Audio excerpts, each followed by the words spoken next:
अगर एक शख्स मरने लगा है या वो वसीयत करना चाहता है अपने मौत के बाद, अगर मौत से पहले उसके मौत के आसार आए, वो सिर्फ 1/3 में जिस तरह मर्जी चाहे वो अपने माल में, अपने तरक्के में वसीयत कर सकता है। उसके पास मसलन 3 लाख रुपए, 1 लाख रुपए मस्जिद को दे दो या मेरे इस बेटे को दे दो। 1 लाख रुपए में वो जिस तरह मर्जी, जिसको हलाल मसाइल हो उनको दे दे, तो उसमें उसकी बात जो है वो नाफिज होती है। नहमदुहु व नुसल्ली व नुसल्लिमु अला रसूलिहिन नबिय्यिल करीमिल अमीन, अम्मा बाद। मुअज़्ज़ज़ नाज़रीन व सामईन, हसन अल्लाह यारी का कहना यह है कि मरने वाला अगर अपने वारिस के हक में वसीयत कर जाए कोई माली, तो वो नाफिज हो जाती है। जबकि अहले सुन्नत और अहले तशय्युह के यहाँ जो मुसल्लमा उसूल और अहादीस है, उनमें वारिस के हक में वसीयत बिल्कुल जायज़ नहीं, क्योंकि वरासा के हुकूक और हक और किसको कितना देना है ये खुद अल्लाह रब्बुल आलमीन ने बयान कर दिया। तारीदार कायनात जाने दो आलम सल्लल्लाहु ने बयान कर दिया कि कौन महरूम रहेगा और किसको मिलेगा और किसको कितना मिलेगा। जबकि ये क्या कहता है कि वारिस यानी बेटा और बेटी को जो है वो वसीयत कर सकता है। अहले सुन्नत के हाँ तो ये मुसल्लमा उसूल है। मैं आपके सामने अहले सुन्नत की रवायात को पढ़ता हूँ, उसके बाद मैं अहले तशय्युह की रवायात भी 2 कुतुब से पढ़ता हूँ, ताकि आपके सामने मजहब अहले बैत आ जाए, मजहब इमाम जाफर सादिक वाज़ेह हो। तिरमिज़ी शरीफ के अंदर हज़रत अमर बिन खारिजा कहते हैं कि नबी पाक अलैहिस्सलाम अपनी ऊँटनी पे बैठे खुतबा दे रहे थे और आपने फरमाया, इन्नल्लाह आता कुल्ला ज़ी हक़्क़िन हक़्क़हु वला वसीयत अली वारिस।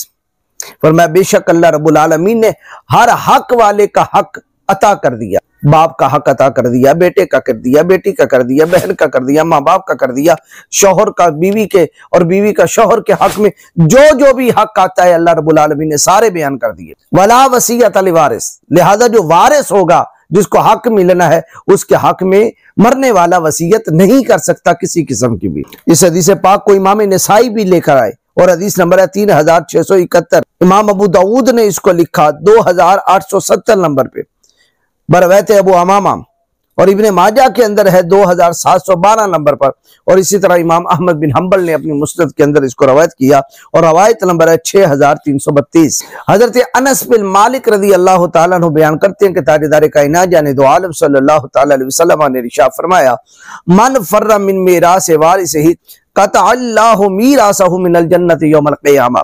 इमाम इब्ने माजा अपनी सुनन के अंदर इसको रवायत करते हैं, रवायत नंबर है 2703 कि जो शख्स अपने वारिस को तरका देने से भागेगा, एक मरने वाला मर रहा है और वो किसी वारिस को महरूम कर रहा है, बाइकाट कर रहा है, उसे ला ताल्लुकी कर रहा है, उसे वरासत नहीं दे रहा, ऐसी वसीयत वो लिख कर जाता है जिसकी वसीयत की वजह से वारिस का हक मारा जा रहा है या वारिस को बिल्कुल थोड़ा मिल रहा है।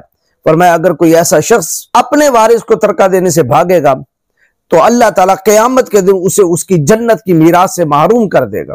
तो अहले सुन्नत के हाथ तो वारिस के हक में माली वसीयत करना बिल्कुल जायज नहीं, और यही मजहब अहले बैत का मजहब है। जिस तरह तहजीबुल अहकाम के अंदर है, कासिम बिन सुलेमान कहता है कि सअलतु अबा अब्दिल्लाह अन रजुलिन इअतरफ अली वारिसिन बिदैन वी मरदिही, कि मैंने हजरत इमाम जाफर सादिक से उस शख्स के बारे में पूछा कि जो अपने वारिस को अपने मर्ज के दौरान, यानी जिस मर्ज में वो मर रहा है, मरने वाला अपने मर्ज के दौरान, अपनी बीमारी के दौरान अपने किसी वारिस को कर्जा अदा करने का इकरार उससे ले रहा है, उससे इकरार करवा रहा है कि मेरे बाद तूने जो है वो मेरे माल से कर्जा देना है, तो आया उसके बारे में कि ये उसका वसीयत करना जायज है या नहीं। फकाला, तो इमाम जाफर अस्सादिक अलैहिस्सलातु वस्सलाम ने इरशाद फरमाया, ला तुजूजु वसीयतुल लिवारिसिन वला इतिराफन। फरमाया वारिस के लिए ना वसीयत करना जायज है और ना ही इकरार लेना जायज है। तो ये मजहब अहले सुन्नत का भी है और यही मजहब अहलुल बैत का भी है, और यही रवायत अल इस्तिबसार के अंदर भी लिखी हुई है और रकमुल हदीस है 4908, और तहजीबुल हकाम का मैं हवाला दे चुका। तहजीबुल हकाम के अंदर है 12187, जिल्द 9 सफ़ा 284, किताबुल वसाया, बाब अल वसीयतुल लिल वारिस। तो इमाम जाफर सादिक का भी मजहब बयान हो गया, अहले सुन्नत का भी मजहब बयान हो गया, लेकिन हसन अल्लाह यारी उसको क्या गरज इस्लाम अहले तशय्युह का हो या अहले इस्लाम का हो या अहले सुन्नत का हो, उसने तो अपनी एक बड़ा हाकनी और हाक दी और पूरी मिल्लत इस्लामिया को गुमराह करने के लिए वो निकला हुआ है। इसलिए मैं अहले तशय्युह से भी कहता हूं कि आप अपने मराजे की तरफ लौटें और ऐसा न करें कि जिससे उम्मत मुस्लिमा जो है वो मजीद पाटती चली जाए। आओ अल्लाह और अल्लाह के रसूल के अहकाम की तरफ लौटो। फ़इन तनाज़ा तुम फी शैइन फरुद्दूहु इलल्लाहि वर रसूल, जिस मसले में तुम्हारा तनाज़ा हो जाए और तुम्हारे अंदर लड़ाई हो, नज़ा की सूरत इख्तियार हो जाए, तो तुम अल्लाह और अल्लाह के रसूल की तरफ लौटो।